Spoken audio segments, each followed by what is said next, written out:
Sang Kuryang Sakti. Pada zaman dahulu, ada seorang perempuan cantik bernama Dayang Sumbi. Dia memiliki seorang anak laki-laki yang tampan bernama Sang Kuryang. Sang Kuryang sangat disayang oleh Dayang Sumbi. Mereka tinggal bersama di kerajaan dekat hutan. Selain itu, ada seekor anjing yang tinggal bersama mereka. Anjing itu bernama Tumang. Setiap hari, Sang Kuryang berburu. Sang Kuryang senang sekali berburu. Setiap berburu ke hutan, dia selalu ditemani oleh si Tumang. Jika berburu, Sang Kuryang selalu berhasil menangkap kambing hutan dan rusa. Sang Kuryang senang sekali bila berhasil menangkap binatang itu. Pada suatu hari, Sang Kuryang telah melakukan kesalahan yang sangat besar, sehingga membuat Dayang Sumbi sangat marah.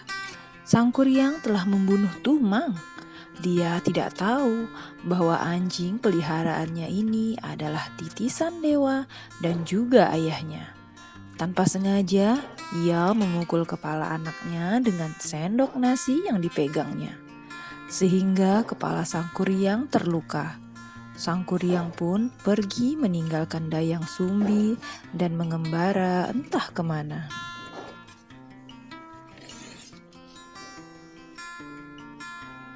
Dayang Sumbi menyesal atas perbuatannya karena anak satu-satunya meninggalkan dirinya. Semenjak kejadian itu, dia bersemedi dan selalu berdoa kepada para dewa. Para dewa memberikan hadiah berupa kecantikan abadi. Dayang Sumbi baru menyadari bahwa dirinya awet muda karena melihat teman-temannya sudah tua semua. Teman-teman Dayang Sumbi rambutnya sudah beruban dan berjalan mulai membungkuk.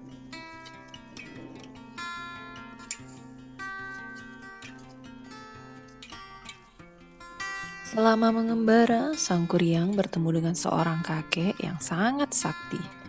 Dia pun berguru kepada kakek itu. Oleh kakek itu, Sang Kuryang diajari segala ilmu kesaktian dan bela diri yang dimiliki. Sang Kuryang termasuk anak yang cerdas. Tidak membutuhkan waktu yang lama, dia telah menguasai segala ilmu yang diberikan oleh kakek itu.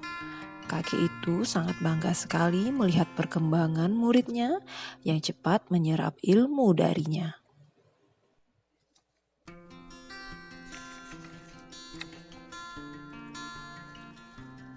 Dengan bekal ilmu kesaktian bela diri yang dimiliki, Sang Kuryang dengan mudah mengalahkan semua binatang buas yang ada di hutan. Dengan mudah Raja Hutan pun sudah dia kalahkan. Tidak hanya itu, Raja Jin juga bisa dikalahkan olehnya, sehingga Raja Jin dan pengikutnya menjadi anak buah Sang Kuryang. Pada suatu sore, di tepi sungai, Sang Kuryang melihat seorang gadis cantik. Dia pun mendekati gadis cantik itu. Ternyata gadis cantik itu adalah Dayang Sumbi. Dayang Sumbi pun jatuh hati pada Sang Kuryang. Sang Kuryang menyatakan keinginannya untuk meminang Dayang Sumbi. Namun alangkah kagetnya Dayang Sumbi ketika melihat bekas luka di kepala Sang Kuryang. Dayang Sumbi pun menceritakan kepada Sang Kuryang bahwa ia adalah anaknya. Akan tetapi, Sang Kuryang tidak menerima penjelasan Dayang Sumbi. Sang Kuryang tetap nekat ingin menikahi Dayang Sumbi. Apabila Sang Kuryang ingin menikahi Dayang Sumbi memberi persyaratan pada Sang Kuryang. Pertama, dia meminta pemuda itu untuk membendung Sungai Citarum. Dan kedua, ia meminta Sang Kuryang untuk membuat sebuah sampan yang besar untuk menyeberangi sungai. Kedua syarat itu harus sudah dipenuhi sebelum fajar menyingsing. Sang Kuryang menyanggupi permintaan Dayang Sumbi.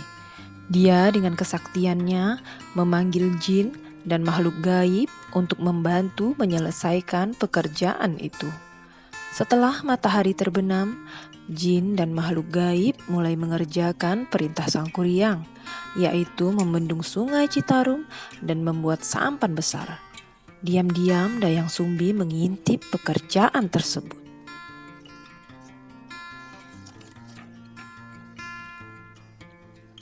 Melihat pekerjaan itu hampir selesai, Dayang Sumbi memerintahkan pasukannya untuk menggelar kain sutra merah di sebelah timur kota. Ketika menyaksikan warna memerah di timur kota, jin dan makhluk gaib menghentikan pekerjaannya. Mereka mengira hari sudah menjelang pagi, sehingga mereka pun menghentikan pekerjaannya. Sang Kuryang sangat marah karena berarti ia tidak dapat memenuhi syarat yang diminta oleh Dayang Sumbi.